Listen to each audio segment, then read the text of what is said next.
आज्ञा हम माननीय समारोह का शुभारंभ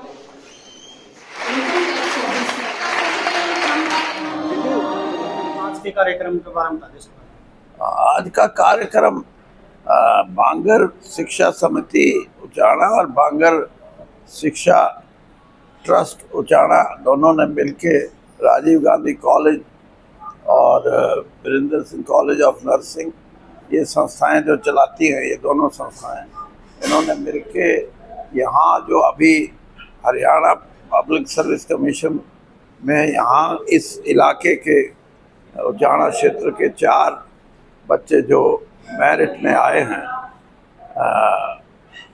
उसमें 2 लड़कियां हैं, 2 लड़के हैं और बड़ी अच्छी उपलब्धि है उनकी, और उनको हमने सम्मानित किया है और लोगों को, खासतौर पर युवा पीढ़ी को बुलाया है ताकि उनको थोड़ी बहुत इन बातों से प्रेरणा मिले, और इस प्रेरणा के माध्यम से ही यहाँ शिक्षा का स्तर, शिक्षा है लेकिन शिक्षा का स्तर वो नहीं है जो होना चाहिए, क्योंकि आज के युग में शिक्षित होना कोई बड़ी बात नहीं है। सुविधाएं हैं, सरकारों ने दी हैं 75-76 साल में, लेकिन जो ग्रामीण क्षेत्रों का स्कूल हैं और हैं, उनमें अभी बहुत कुछ शिक्षा में करना बाकी है, और इसीलिए बच्चों को इससे प्रेरणा मिलेगी। हमने इन संस्थाओं के माध्यम से बच्चों को सम्मानित करते हुए ये भी कहा कि आने वाले समय में हम सम्मानित करने का, जो भी बच्चे इन चीज़ों में उभर के आएंगे उनको पूरा सम्मानित करेंगे। सर, इनेलो का और बसपा का गठबंधन हुआ है, 53 सीटों पर इनेलो लड़ेगी, बाकी पर बसपा। तो दुष्यंत चौटाला ने इसको साजिश का गठबंधन बताया, तो इसके बारे में दुष्यंत चौटाला को कोई साजिश का भी गठबंधन नहीं होता, उससे तो उसके साथ कोई जुड़ना ही नहीं चाहता, तो वो कुछ ना कुछ कहेगा इस बातों में। लेकिन गठबंधन है, ये पहले भी रहा है, आपको भी पता है। 3 बार बीएसपी का और इनेलो का गठबंधन रहा है, लेकिन मैंने जैसे पहले भी मैं बोल चुका हूँ, जो क्षेत्रीय दल हैं इस चुनाव में उनका अस्तित्व कहीं नज़र नहीं आता, जिससे लोगों में ये चर्चा हो कि ये भी दल मुकाबले में आएंगे, ऐसा लगता नहीं मुझे। सर, सुप्रीम कोर्ट ने आदेश दिए हैं कि ईडी जो है वो सबूतों के आधार पर गिरफ्तारी करे, न कि मनमानी के आधार पर। नहीं, वो ऑर्डर नहीं है, वो टिप्पणी है सुप्रीम कोर्ट की, और ये बातें अब सामने आ रही हैं, अदालतों के सामने भी आ रही हैं, लोगों ने सामने करवा दी। जिस तरह इलेक्टोरल बॉन्ड की बात आई, अब जो चुनावी पैसा बॉन्ड के जरिए जो इन्होंने कानून बनाया और जिस तरीके से उसका इस्तेमाल हुआ, पहले उन पे ईडी का, सीबीआई का रेड करवाओ, फिर उनसे कहो कि इतने पैसे जमा कराएं, और वही पैसा फिर खुद बीजेपी निकलवाए, तो इससे बड़ा नया तरीका भ्रष्टाचार का, और उसका खुलासा भी सुप्रीम कोर्ट में हुआ। ये ऐसी चीज़ें हैं जो इस देश के प्रजातंत्र के लिए मैं ये समझता हूँ कि, और इन्हीं मुद्दों पे विपक्ष ने लड़ाई लड़ी, इंडिया अलायंस ने, खासतौर पे कांग्रेस के नेतृत्व में राहुल गांधी ने, और उसके परिणाम है आज हिम्मत नहीं है, आज विपक्ष इतना मजबूत है कि ये लोगों से अब ज्यादती नहीं कर सकते, लोगों की भावनाओं से खिलवाड़ नहीं कर सकते।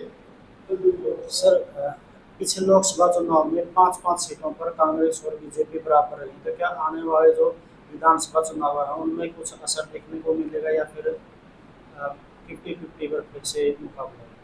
50-50 तो लोकसभा में कोई बड़ी बात नहीं होती। लोकसभा में मतदाता बड़े परिप्रेक्ष्य में वोट करता है, जब असेंबली का चुनाव होगा तो आमने सामने की लड़ाई और ज़्यादा गंभीर है, और इसीलिए मैं कह रहा हूँ कि जो क्षेत्रीय दल हैं उनका एक किस्म से बिल्कुल चुनाव से अलग, या मैं ये कहूँ साइडलाइन होना, तो मुख्य तौर पे भारतीय जनता पार्टी और कांग्रेस के बीच में है ये सारा चुनाव।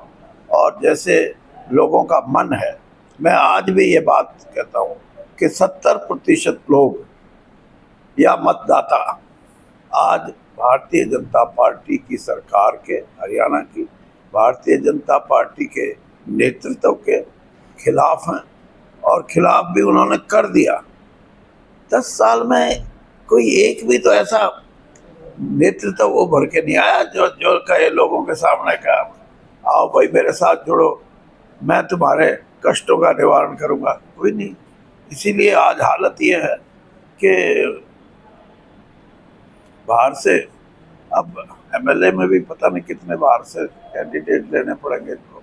सर कल कांग्रेस की मीटिंग हुई थी जिसमें आप भी शामिल थे, तो कुछ प्रश्न है जो बीजेपी के खिलाफ हैं, उनको लेकर किस प्रकार से जनता के बीच में कांग्रेस प्रश्न बता दिया मैंने।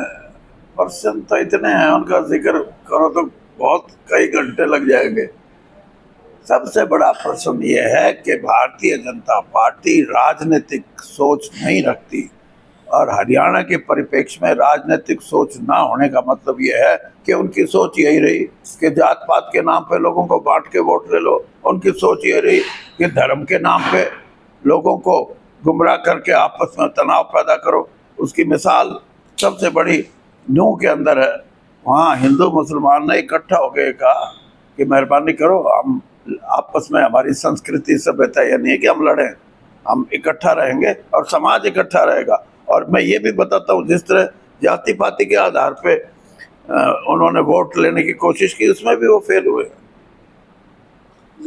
हर जाति ने कांग्रेस को भी वोट दिया है, और भारतीय जनता पार्टी को इस बात का एहसास होना चाहिए कि अपनी नीतियों में ये जो कटुता है जो पैदा कर रहे हैं, ये कभी न कभी इनको हिसाब देना पड़ेगा। और जो आप कह रहे ना कि बड़ा संघर्ष, कुछ नहीं संघर्ष होना। मैं अब सीटों के आंकड़े नहीं बताता, लेकिन ये बता सकता हूँ 75 वाले जब 40 पे आ सकते तो देख लेना। ठीक है।